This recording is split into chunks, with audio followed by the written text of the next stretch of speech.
Bonjour tout le monde, j'espère que vous allez bien, que vous êtes en pleine forme. Alors, une vidéo qui va changer un petit peu de ce que j'ai l'habitude de faire sur la chaîne, puisque j'ai l'habitude de faire des vlogs. Là, des vlogs journaliers, enfin je vous partage ma vie de maman, de femme au quotidien. Mais j'avais envie là de vous faire une vidéo, une journée, moi, mon pain et mon levain, pour vous montrer étape par étape comment je fais mon pain. Donc je fais du pain au levain depuis très longtemps. Ça doit se compter en ouais, peut-être 10-15 ans que je fais du pain au levain. Alors le levain c'est magique. En fait c'est juste de l'eau et de la farine. Et il y a la magie qui se crée, la nature qui se crée, et ça vous fait des pains mais qui ne ressemblent à rien du tout par rapport à ce que vous pouvez trouver et ce que vous pouvez faire avec de la levure de boulangère. Vous avez des pains avec une croûte croustillante, une mie qui est moelleuse, qui se conserve beaucoup plus longtemps, qui est meilleure pour la santé. Enfin bref, je vais pas vous énumérer tous les bienfaits et tout du levain, mais sachez que quand vous testez le pain au levain, vous avez du mal après à revenir sur un pain autre qu'avec du levain. Vous voyez, un pain avec de la levure, si vous avez l'habitude déjà de faire du pain à la maison avec de la levure de boulangère, c'est un level au-dessus. Voilà. Alors du coup, moi mon levain il se porte bien. Voilà, il est très actif. Pour avoir un levain actif, alors souvent je vous le dis hein, mais ne désespérez pas sur les premiers pains. Il faut, au plus votre levain vieillit, au plus il sera en forme et au plus vous aurez des beaux pains. Alors après, sachez que le levain, comme je vous ai dit, c'est un truc qui est naturel, et il y a des petits trucs qui peuvent venir et vous aurez jamais le même pain. Vous allez pouvoir avoir, mettons, des pains superbes pendant 15 jours et puis d'un seul coup vous avez fait exactement la même chose et votre levain n'est pas aussi beau que d'habitude. Voilà, mais c'est le truc du levain quoi en fait. Comme je vous ai dit, c'est un produit naturel, donc il y a des moments comme nous, il n'est pas en forme, qu'en fait il n'y a pas envie. En fait il y a plein de trucs qui jouent la température, la température intérieure, le temps, mettons que vous avez décalé un petit peu, enfin voilà. C'est pas que c'est délicat parce qu'une fois que vous avez trouvé le système et la routine, franchement ça va tout seul. Mais tant que vous n'aurez pas trouvé enfin vous êtes pas ami avec le levain, au début vous allez peut-être un petit peu cafouiller, mais après franchement ça roule tout seul, vous allez voir. Donc là il est 8 h, je vous montre ce que je fais dans ma journée. Donc là il est 8 h, je prends mon levain qui est là, je vais prendre un bocal propre. Alors là moi je transverse parce que hier je l'ai nourri mais j'ai pas fait de pain. Alors souvent je nourris même quand je fais pas de pain parce que ça me fait du rab pour pouvoir faire d'autres choses avec le levain. En fait avec le levain on peut très bien faire, moi je fais des gaufres, des crêpes, des pancakes, vous pouvez faire plein de trucs, des crackers aussi, vous pouvez l'intégrer dans des gâteaux et tout. Donc c'est rare que j'ai un surplus de levain, donc souvent même quand je fais pas de pain je nourris justement pour avoir un surplus de levain parce que logiquement j'en ai pas. Donc là du coup, parce que là vous allez voir, je vais prélever une partie dedans, il va m'en rester juste pour faire un truc quoi en fait avec, et j'en aurai plus parce que j'aurai pas de rab. Alors je vous explique, là j'ai à peu près 200 g de levain, je vais prélever 100 g donc il va me rester que 100 g. Je prélève 100 g qui va être tout ça, c'est le levain qui reste toujours dans le bocal. Vous voyez, celui que je vais nourrir et que je fais en sorte d'avoir toujours 100 g de levain dans mon bocal. Donc là du coup, je prends mon levain, je vais prendre un nouveau bocal, je vais mettre 100 g à l'intérieur. Alors n'hésitez pas, je peux être un petit peu cafouilleuse dans mes explications, n'hésitez pas à me poser des questions, j'y réponds avec plaisir quoi en fait. Donc si vous avez des questions sur le levain, en général sur le pain, voilà, posez-moi et j'y réponds. Hop, parce que ça se peut qu'il y a des choses que j'ai pas pensé ou des choses que je suis pas très claire. Donc du coup je prélève 100 g dans mon bocal, je vais vous montrer, vous vous exposer un peu plus la vue du levain. D'habitude, c'est une étape que je ne fais pas parce qu'il me reste 100 g de mon levain dedans, donc je le nourris directement dans le bocal. Là, c'est parce que comme je vous ai dit, j'en ai fait un peu plus, donc du coup, je vais prélever. Donc je prélève, alors vous allez voir, moi, alors, ça fait vraiment texture mousse au chocolat, vous voyez. Alors moi c'est un levain de seigle, c'est un levain que je nourris avec de la farine de seigle, donc du coup il est un peu plus épais et plus coloré aussi qu'un levain qu'on va nourrir avec de la farine blanche. Alors ça c'est pareil, tout ce qui est farine etc. Moi je le fais avec de la farine de seigle parce que c'est celle que où j'ai les meilleurs résultats. Vous pouvez très bien faire un levain avec une T65 mais voilà, moi je reste avec ma farine de seigle et puis ça me fait un pain de campagne.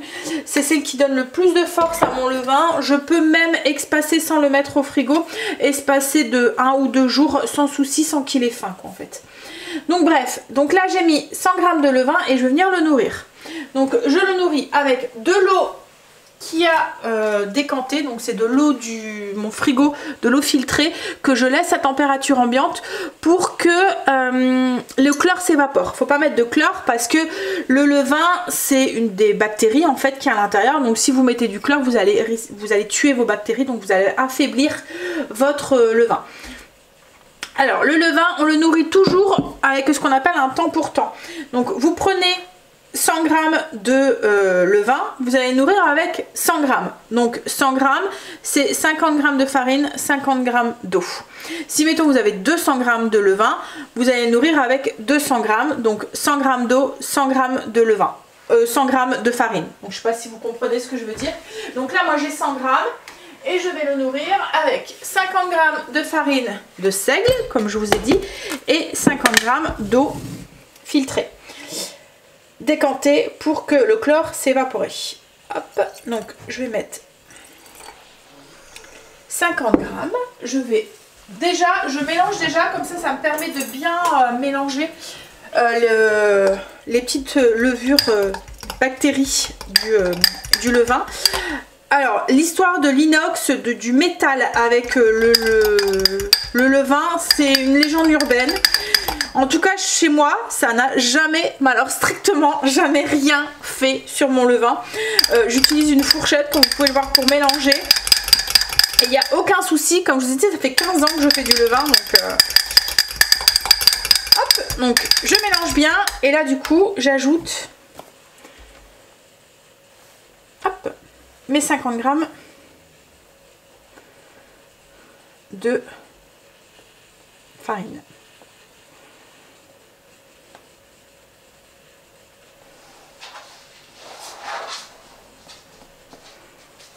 Et on remélange correctement et vous allez voir, vous allez avoir une pâte. Alors moi là ma pâte va être un peu plus épaisse que si je l'aurais nourrie avec une farine blanche, donc une farine T65 par exemple. Voilà. Donc là j'ai mon levain qui est nourri, vous voyez j'ai une pâte qui est quand même assez épaisse, hein.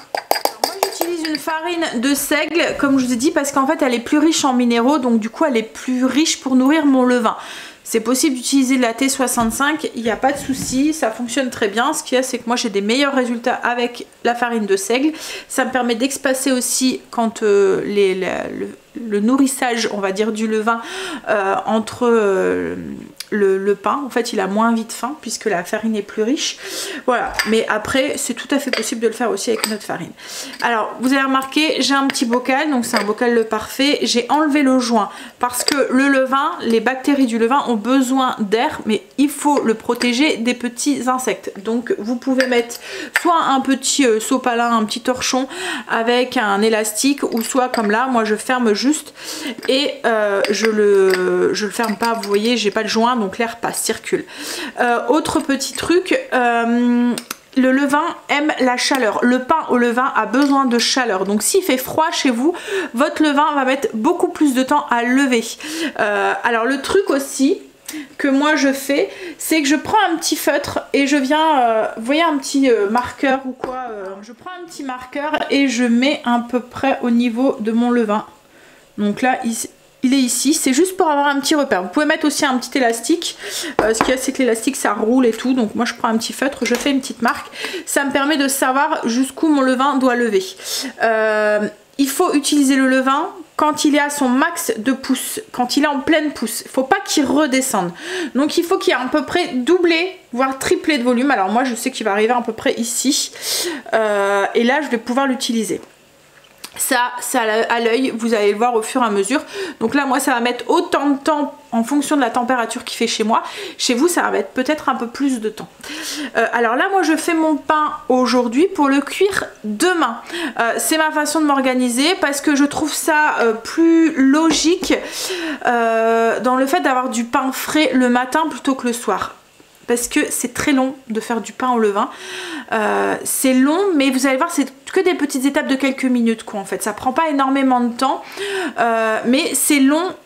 Faut laisser la nature se faire et il faut laisser le temps au levain de faire son travail. Donc là, je le commence à 8 h. Si, mettons, je voudrais le faire cuire aujourd'hui, il cuirait pas peut-être avant 20 h ce soir. Donc, je vois pas l'intérêt d'avoir du pain frais à 20 h le soir. Vous voyez, souvent, en plus avec notre rythme familial, on a souvent déjà mangé et tout, on est même limite sur le point d'aller se coucher. Enfin, j'exagère, mais voilà.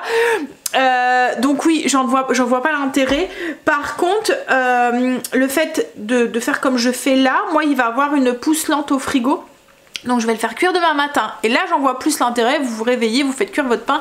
Vous avez du pain frais pour toute la journée, pour le petit déjeuner si vous voulez, pour le midi et pour le soir, quoi, en fait. Bref, donc c'est mon organisation. Mais c'est tout à fait possible de le faire cuire le soir même, si vous le souhaitez. Par exemple, si vous voulez faire ça le dimanche parce que vous travaillez et que c'est plus simple pour vous, vous commencez tôt le dimanche et vous pouvez le faire cuire le soir même.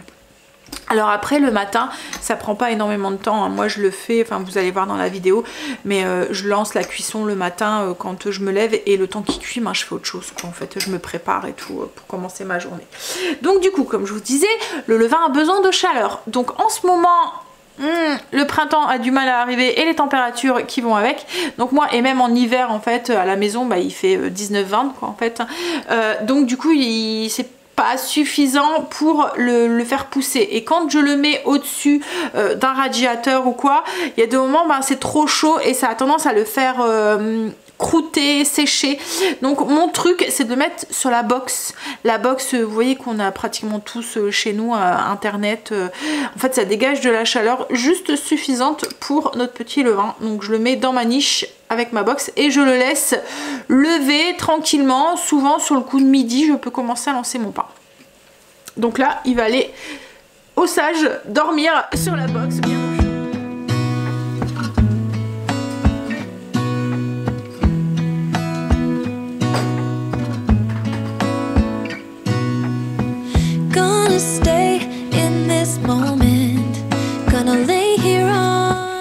Alors, il est midi. Là, ce qu'on va faire, c'est qu'on va commencer à préparer notre pain. Alors, j'ai mon levain qui est en phase de pouce. Hop, il a pratiquement, vous voyez, doublé de volume.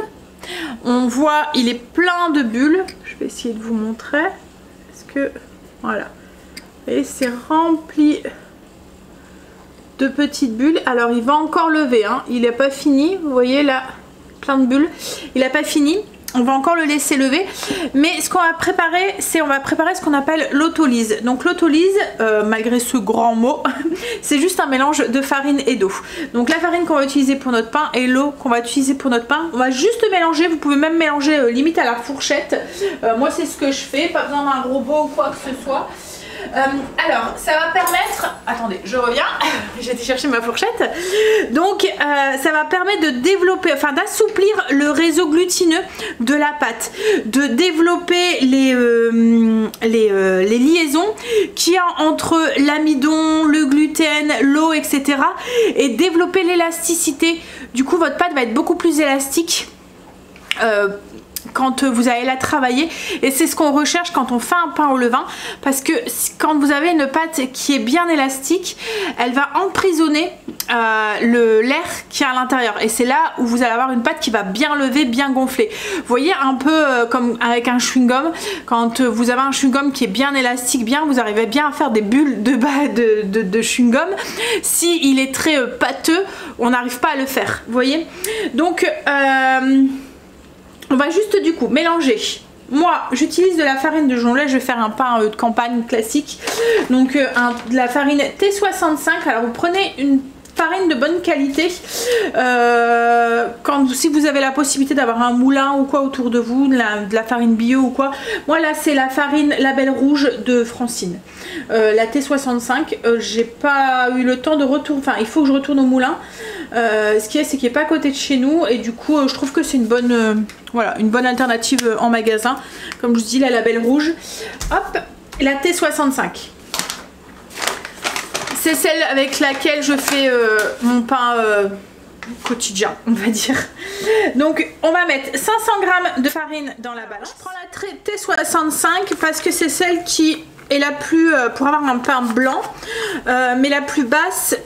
Pour la, voilà, faut mieux réserver la 45, c'est même pas la peine, c'est trop fin, ou la 55 encore à la rigueur, mais le mieux c'est quand même la 65 pour un pain blanc à la maison. Faut pas baisser plus bas, quoi, autrement vous allez avoir, voilà, la farine est plus pauvre et du coup en nutriments, et le levain a besoin de nutriments pour bien gonfler. Donc du coup on ajoute nos 500 et notre eau, donc toujours eau filtrée qu'on laisse à température ambiante pour que le calcaire, le chlore s'évapore. Et on va ajouter, alors moi j'ajoute 320 g. Je reviens tout de suite là-dessus parce que c'est juste une indication. Et on mélange, comme je vous ai dit, juste à la fourchette comme ça. Alors c'est pas grave s'il y a encore, vous voyez, de la farine ou quoi. On mélange juste comme ça. Voilà. Pas besoin de chercher plus. On n'a pas besoin de pétrir. Là, c'est pas ce qu'on recherche. Hops. Et là, du coup, je prends une petite serviette bien mouillée et essorée. On le met sur notre saladier comme ça, c'est pour éviter que la pâte sèche. Et moi, je la mets dans mon four à 30 degrés. Il faut la mettre dans un endroit chaud, il faut qu'elle ait une température pour après accueillir notre levain. Donc j'ai une position moi sur mon four, donc je mets 30 degrés et je laisse comme ça pendant une demi-heure, 3/4 d'heure. Pour l'instant on n'a rien mis à part l'eau et la farine. Le levain on l'a remis au chaud, il va continuer à lever. Je reviens du coup sur la quantité d'eau. Je vous ai dit 320 g. Alors c'est juste une approximation. Moi je vous conseille sur les premiers pains de mettre 380 et de rajouter un petit peu dans votre eau de bassinage juste après. En fait ce qu'il y a, c'est comme je vous dis, c'est juste une indication parce que ça dépendra de votre farine. Une farine, même si vous prenez de la T65, elle aura besoin peut-être de plus ou moins d'eau en fonction de l'humidité qu'elle a à l'intérieur, en fonction de l'humidité de la pièce, en fonction de plein de trucs. Il y a plein de choses qui rentrent, ça dépend aussi de votre levain. Moi c'est un levain, vous avez vu, qui est quand même assez compact, donc du coup je vais avoir besoin d'un petit peu plus d'eau. Si vous faites un levain avec de la T65, il sera beaucoup plus liquide, donc il y aura peut-être besoin de moins d'eau. Donc au début mettez 320, vous mettez les 40 g dans un petit bol gradué, et quand vous allez venir faire votre bassinage, donc je vous expliquerai tout à l'heure quand je le ferai, vous rajoutez la quantité d'eau et vous allez voir combien il vous reste à la fin quand vous obtenez la pâte qu'il faut, en fait, combien il reste, et comme ça vous allez savoir ajuster la prochaine fois pour le liquide, pour la quantité d'eau à mettre directement dans votre farine. Voilà, c'est juste une indication. Comme je vous ai dit, il faut mieux en mettre moins au départ et en rajouter dans votre eau de bassinage qu'en mettre de trop, parce que là vous allez devoir rajouter de la farine et c'est toujours plus contraignant que de rajouter de l'eau, quoi, en fait. Donc mettez moins d'eau. mais ça c'est valable dans n'importe quelle recette de boulange quoi en fait, pas que le pain au levain, dans n'importe quelle recette de boulange je vous conseille tout le temps de mettre moins d'eau et de rajouter au besoin au niveau du quand vous pétrissez, plutôt que d'en mettre trop tout de suite et qu'après vous allez être embêté, vous allez avoir une pâte qui colle et tout, qu'il va falloir rajouter de la farine, rajouter, enfin voilà, donc mettez un tout petit peu moins et rajoutez après. Donc là ouais, je vous conseille mettre peut-être 280 et puis voir à l'aise par la suite s'il faut rajouter. Au bout d'une demi-heure, 3/4 d'heure, je reprends mon petit saladier. Hop, j'enlève son petit torchon qu'on met de côté parce qu'on va encore en avoir besoin. Alors, je vais essayer de vous montrer la pâte. En fait, vous voyez, la texture a changé, comme si qu'on l'avait mélangée. Elle est devenue un peu plus élastique. Alors il y a toujours que l'eau et la farine, hein, j'ai rien rajouté. Là maintenant on va rajouter 80 g de levain à peu près. Je vous explique pourquoi, je vous dis à peu près après. Donc j'ajoute mes 80 g. Alors vous avez vu, il avait bien gonflé, il a une texture bien mousseuse, on dirait comme une mousse au chocolat.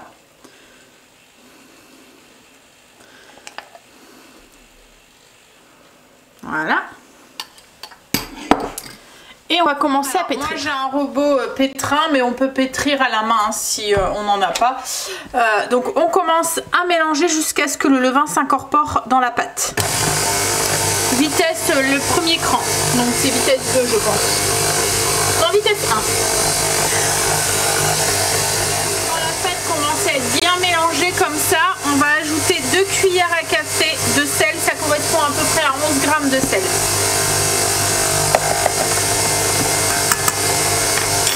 Et on continue à pétrir.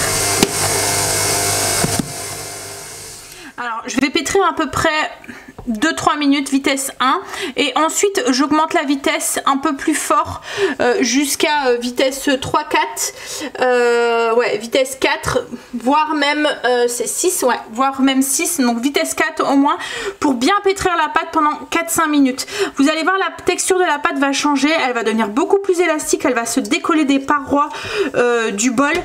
Comme je vous ai dit c'est pour développer le réseau glutineux pour pouvoir garder bien toute l'air de notre levain ensuite quand il va faire monter la pâte. Mais vous allez voir la pâte va changer, elle va devenir un peu comme un élastique qui va venir s'enrouler autour du crochet et le bol va devenir comme si qu'il était propre quoi, en fait. Toute la pâte va se décoller et va venir se mettre autour du crochet.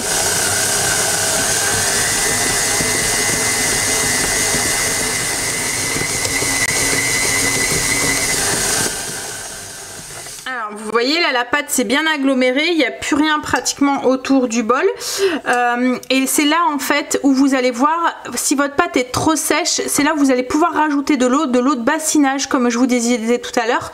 Si vous voyez que votre pâte n'est pas assez élastique, n'est pas assez manque de quelque chose, vous allez le voir à l'œil quoi en fait, vous rajoutez un peu de liquide. Donc si vous voyez que votre pâte s'agglomère pas, qu'elle n'est pas cette texture collante sans être trop collante, vous voyez, je sais pas comment vous dire, elle se décolle des doigts facilement, elle est élastique.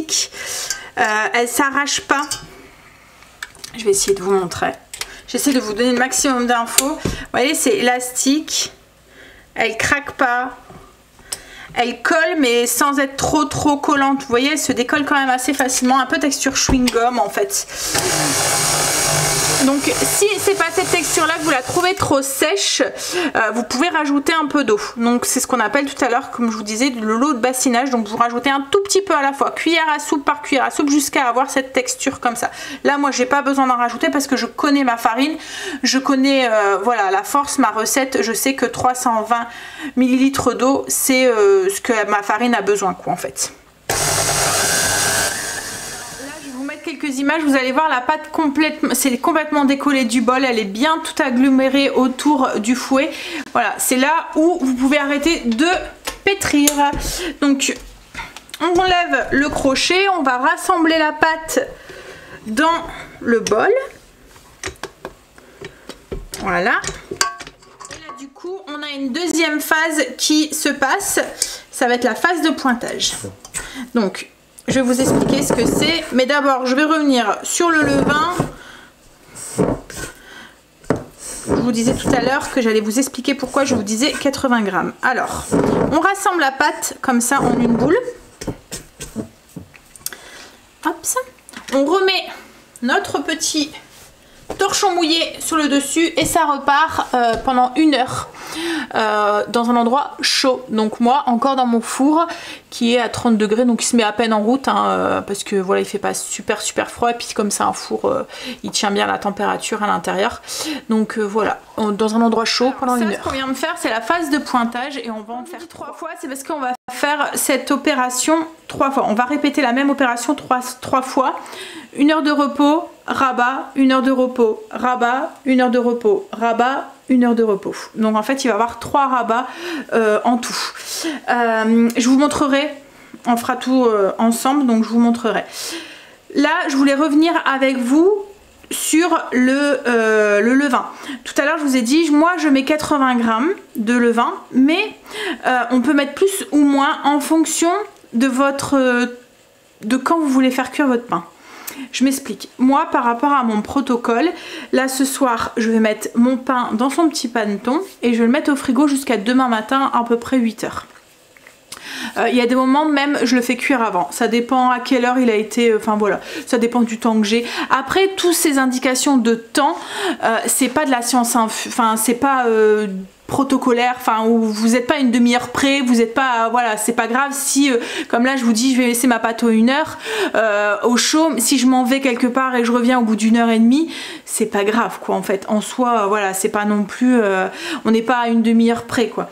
Donc si j'ai été bien rigoureuse dans mon temps, logiquement ce soir ça va aller sur le coup de 6 heures jusque 20 heures demain, mais comme je vous ai dit, ça se peut que je me réveille plus tôt, que je vois que mon pain est en forme et pouf je le fais cuire plus tôt, ou ça arrive aussi que je le fais cuire un tout petit peu plus tard. Par contre quand je dis un petit peu plus tard, c'est pas 4 heures de plus quoi, vous voyez, c'est peut-être 1 heure grand max quoi en fait.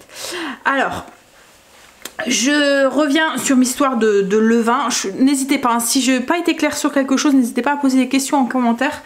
Donc le levain, moi je mets 80 grammes pour mon temps de pousse au frigo.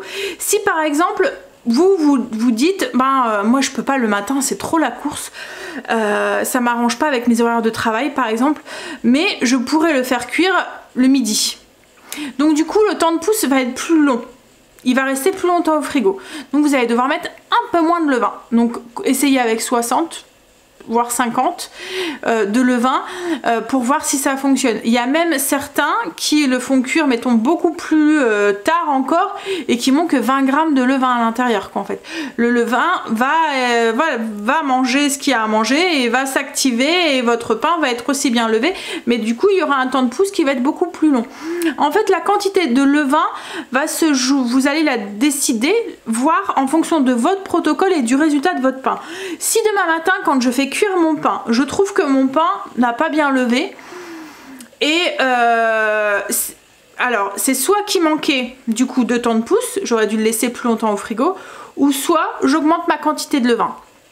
Si par contre c'est l'inverse, je vois que mon pain a trop levé, je sais pas si vous avez déjà, ça arrive aussi avec la levure, quand on laisse trop un pain levé, on voit la pâte elle est toute gonflée et puis comme si elle s'était dégonflée un peu consistance ballon de baudruche, vous voyez qu'on aurait gonflé et redégonflé après, elle manque d'élasticité, elle est voilà, elle casse, on a du mal à la mettre en forme, elle reste pas en belle boule, elle s'affaisse, elle tient pas, donc ça c'est une surfermentation, donc c'est qu'elle a trop levé.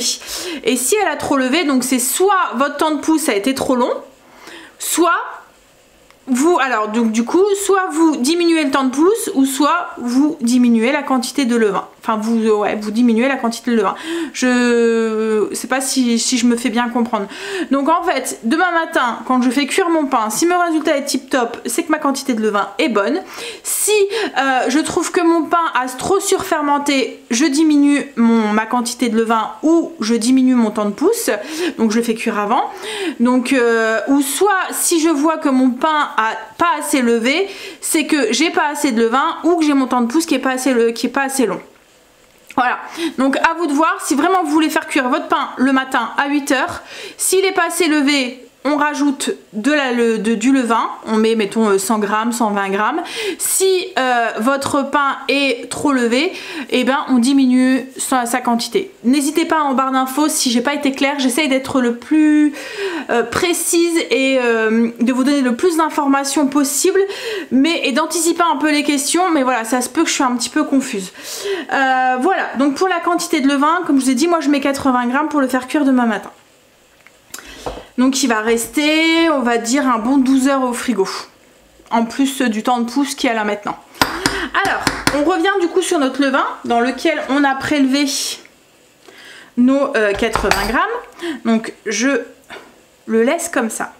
Je le renourris pas tout de suite. Je vais le renourrir puisqu'il a été nourri ce matin. Donc il a encore de quoi. Il va même encore lever dans le pot là. Je le remets. Alors là, il n'y a plus besoin d'être trop chaud. Donc toujours sans joint. Il n'y a pas de joint. Je le repose, donc moi je le pose tout le temps là sur mon étagère. En sachant que moi je fais du pain tous les jours, voire tous les 2 jours. Mais je le nourris tous les jours parce que j'aime bien avoir du râpe de levain comme je vous ai dit pour faire autre chose. Donc là je ne vais pas faire de pain demain, mais demain matin je vais le nourrir pour avoir un râpe de levain, pour pouvoir faire des crackers, pour pouvoir faire voilà, autre chose avec. Si mettons vous voulez pas faire de pain tout de suite, vous voulez pas utiliser votre levain tout de suite, si mettons vous voulez faire un pain par semaine ou un pain tous les 4 ou 5 jours, s'il va rester plus de 2 jours, voilà, à température ambiante, vous le prenez et vous le mettez au frigo. Le jour, enfin la veille du jour où vous devez faire du pain, vous le sortez et vous le Donc je disais, vous le sortez du frigo. Si mettons je veux faire un pain demain, je l'aurais sorti ce matin, je l'aurais nourri. Moi je vous conseille de le renourrir 2 fois pour lui redonner de la force, parce que plus ou moins après un passage au frigo, il a tendance un petit peu à être au repos et du coup à être moins actif quoi en fait. Donc ouais, surtout quand il est très jeune. Au fur et à mesure, il va prendre de plus en plus de force, il va pouvoir supporter un petit passage au frigo. Mais autrement, je vous conseillerais de le sortir la veille, nourrir déjà une première fois et le renourrir le jour où vous allez faire votre pain le lendemain, quoi, en fait. Mais là, moi, comme je vais encore m'en servir, hop, il va là, puisque je vais le renourrir demain. Donc voilà. Alors, le levain peut rester quelques semaines sans être nourri au frigo. Mais je vous conseille de pas trop le laisser mourir de faim. Vous allez voir, il va y avoir une petite couche d'eau qui va se mettre au-dessus. Là, c'est qu'il a faim. Quand il y a cette couche d'eau qui se met au-dessus et qui commence à sentir un petit peu plus fort, il faut le nourrir. Au plus le levain aura faim, au plus il va être fort en goût. Donc c'est pour ça que je vous conseille de nourrir 2 fois avant de l'utiliser, parce qu'autrement vous allez avoir fort le goût de levain.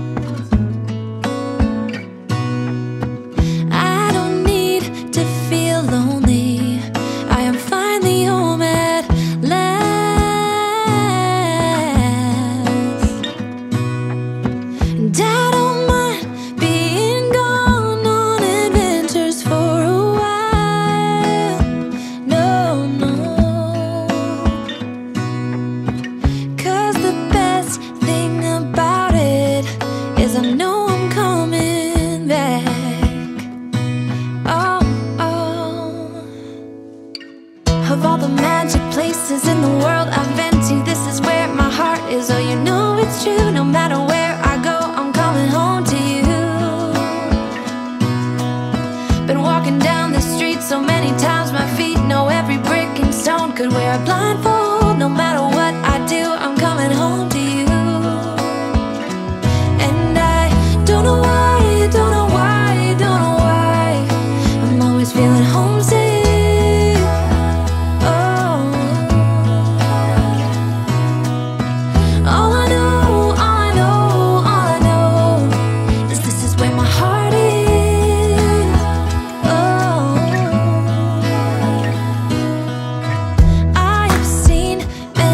places where the beauty never ends. Different cities, friendly faces, and perhaps I'm going back. But I don't have to be chasing every dream that I have. Au bout de ces 3 rabats, on prend notre pâte et on va continuer à faire notre pain. Alors je sais pas si vous avez vu, je vous ai essayé de vous montrer dans les images. Donc à chaque fois on a fait les rabats, 1 heure de repos, rabat, 1 heure de repos, rabat, 1 heure de repos. Donc ça 3 fois. Et quand, je sais pas si vous avez vu le geste, mais vous allez voir quand en fait on soulève la pâte, donc on prend une petite corne comme ça, on vient mettre sur le côté du plat. Je vais vous montrer, ça sera plus simple. Donc on vient se mettre sur le côté du plat, on soulève, donc là vous voyez elle est bien élastique et on rabat sur un côté, on tourne et on fait la même chose, vous voyez. Et arrivé à un moment quand vous allez faire vos rabats, et ben vous allez plus savoir, vous voyez déjà là au bout de 2 j'arrive plus à monter aussi haut. En fait la pâte redevient ferme, en fait ça donne de la force à la pâte.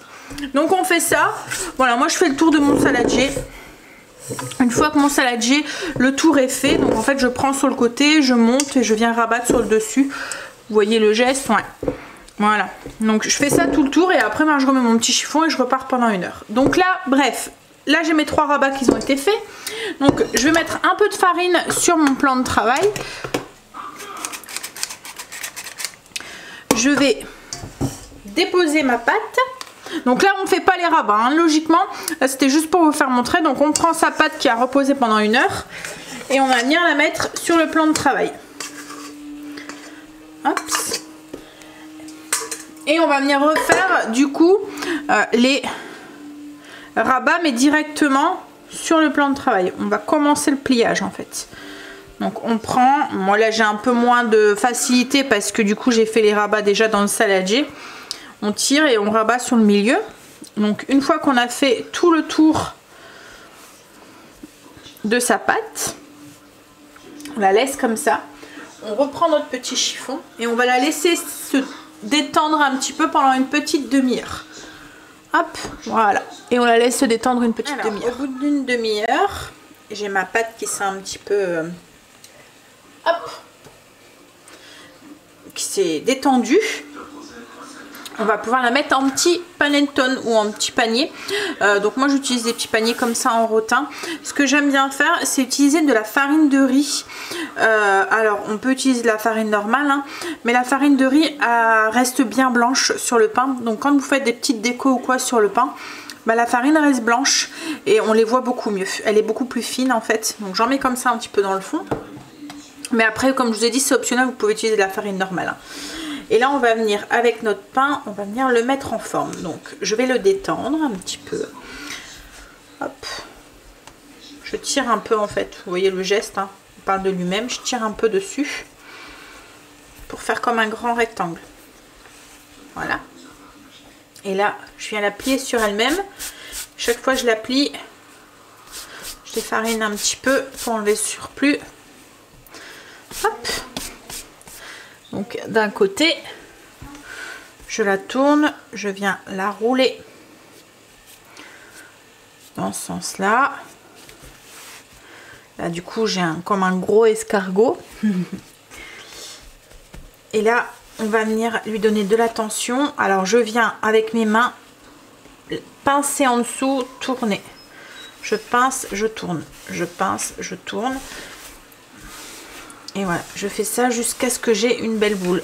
Et en fait, vous allez pouvoir voir, il y a des petites bulles qui sont en dessous. Je vais essayer de vous montrer de plus près les petites bulles. Alors, en fait, vous les voyez un peu par transparence. Il y en a une ici. Hop là. Ça c'est le signe que le levain fait son efficacité. Donc là je lui donne une forme un petit peu arrondie parce que j'ai choisi un petit panier un peu allongé, enfin pas arrondi mais allongé.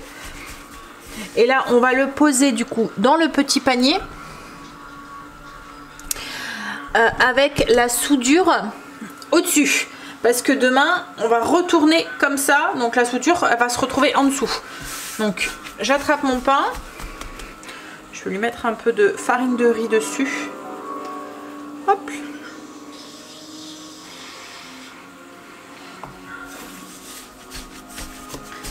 Et on attrape par en dessous et on le pose dans le panier.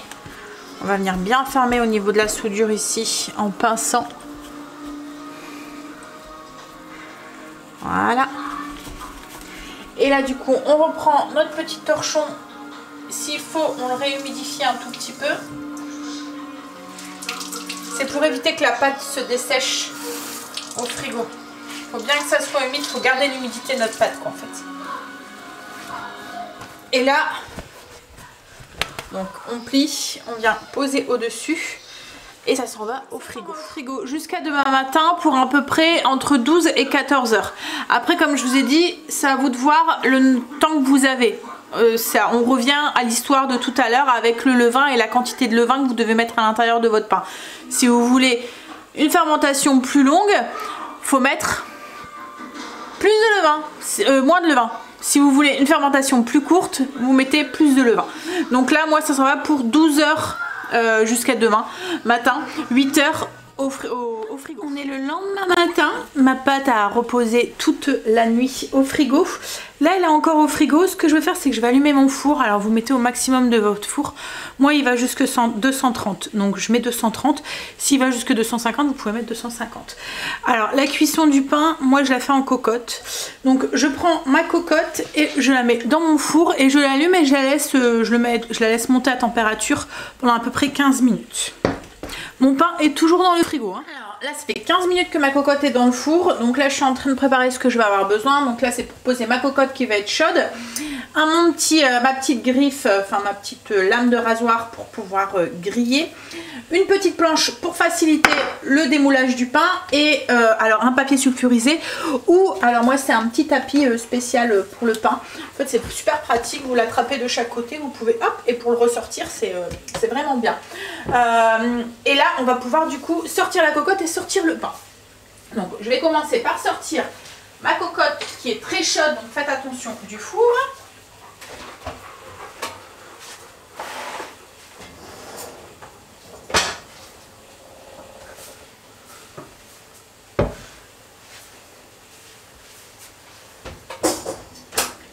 Et je sors mon pain.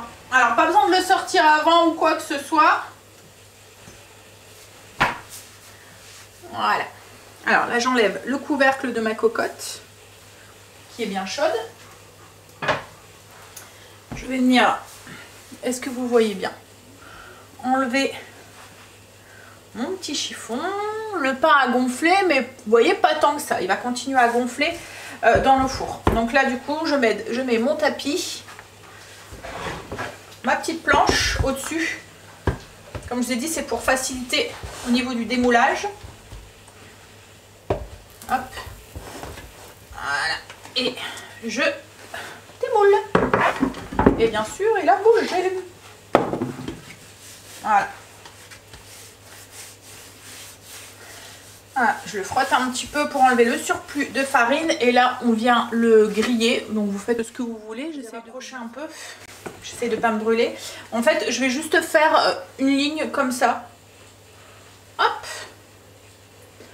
Quand c'est un pain allongé comme ça, j'aime bien... Hop, et puis ici, je vais faire un petit... Bon, après, vous faites aller votre imagination. Hein, vous le décorez comme vous en avez envie. Je vous montre vite fait. Voilà. Et ensuite, du coup, on fait le transfert. Faites attention de ne pas vous brûler dans la cocotte. On remet le couvercle. Et ça s'en va au four une demi-heure. Avec le couvercle. Donc du coup c'est parti pour 30 minutes de cuisson, toujours au max de votre four avec le couvercle. Au bout des 30 minutes on va venir retirer le couvercle et le laisser cuire entre 10, 15, 20 minutes. En fait ça dépendra de comment vous aimez votre pain, si vous l'aimez bien doré, un peu plus blanc ou voilà. Donc moi souvent c'est 15 minutes sans le couvercle. Au bout de 30 minutes, hop là, c'est chaud, faites attention de ne pas vous brûler, on enlève juste le couvercle. Et on voit déjà un premier aperçu du pain que je vous montrerai pas. Je suis gentille, je vous montre vite fait. Hop là. Voilà, donc là il est blanc. On va le remettre du coup 15 minutes. Là, comme je vous ai dit, ça dépendra de comment vous aimez votre pain. Si vous l'aimez bien blanc, pas trop doré, vous le laissez 15 minutes. Moyennement, vous le laissez 10 minutes. Moyennement, vous laissez 15 minutes. Et si vous l'aimez un peu plus doré, je sais que mon père, lui, aime bien limite le pain un peu bien noir, quoi, en fait. Vous pouvez les laisser 20 minutes. C'est à vous de voir. Là c'est juste pour la dorure, il est plus ou moins cuit à l'intérieur. Au bout des 15 minutes, moi j'ai la coloration du pain que on aime. Donc on va venir, hop là, faites attention parce que c'est très chaud, le sortir de sa cocotte. Je vais vous montrer. Voilà à quoi il ressemble, il a bien gonflé. Le petit dessin qu'on a fait ici. Il a bien grillé. Un beau petit chapeau. Et là bien sûr, alors je vais le mettre sur une grille, on va le laisser refroidir. On ne coupe pas un pain tant qu'il est j'ai mis sa petite grille, on va le laisser refroidir. Comme je vous ai dit, on ne coupe pas un pain malgré l'odeur alléchante et qu'on a trop envie d'y goûter. On ne coupe pas quand il est chaud. Souvent quand vous allez même à la boulangerie, que vous demandez pour couper le pain, s'il vient juste d'être sorti du four, qu'il est encore chaud, il vous le coupe pas. Déjà de 1, ça va, la mie va coller, donc vous n'allez pas savoir bien le trancher. Et puis en fait, la mie va devenir toute compacte, toute collée en fait. Et ça joue aussi sur la conservation du pain. Là en fait la croûte le protège, il y a l'humidité à l'intérieur qui va encore faire travailler la mie, qui va lui donner une texture un peu, voilà, qui va lui donner sa texture qu'en fait si vous le coupez, la vapeur du pain qui est emprisonnée dans la croûte va s'évaporer et le pain va déjà de 1 moins bien se conserver et la mie sera peut-être un petit peu plus sèche aussi. Donc voilà, on attend, on résiste, je vous montrerai tout à l'heure à la découpe ce que ça donne. I've got more love here than I can bear. Ooh. Of all the magic places in the world I've been to, this is where my heart is. Oh, you know it's true. No matter where I go, I'm coming home to you. Donc voilà pour cette vidéo. Cette longue vidéo, j'ai essayé de répondre à toutes les questions qui pourraient vous tracasser ou vous interroger. Mais s'il y en a une qui n'a pas été claire, une réponse qui n'a pas été claire ou vous avez une autre question à poser, n'hésitez pas en commentaire, j'y répondrai avec plaisir. Donc j'espère que cette vidéo vous a plu. Je vous fais des bisous et je vous dis à bientôt dans une prochaine vidéo. Bisous.